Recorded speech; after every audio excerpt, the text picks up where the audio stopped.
I do want to say that like Islamophobia is something that like we oftentimes start to talk about in, you know, the framework of 9/11, the time frame of 9/11, but Islamophobia is part of, you know, a very, very long historical systematic process, right? And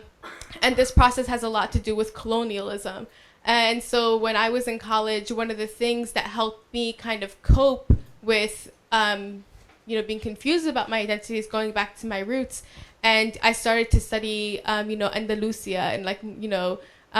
Muslim Spain, or I don't like to call it that, right? But like I started to study Andalusia and this idea that, you know, with like European conquest of, you know, this Muslim civilization in Europe, then leading to colonialism in the Americas, leading to the slave trade in the Americas,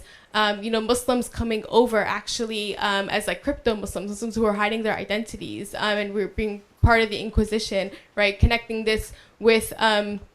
the Jewish community as well, and finding solidarity within the Jewish community of these like common histories of oppression, and so like, and finding that like, you know, the system of capitalism and racism, and white supremacy, etc., have all, and Islamophobia have all been used, you know, to colonize lands, right, to take resources from other people. And so this is like a long trajectory, and we're just seeing the manifestations of that continuation, right, with 9/11. And so a lot of times when people are asking us to respond about, you know, attack, right, when if you look back like historically, right,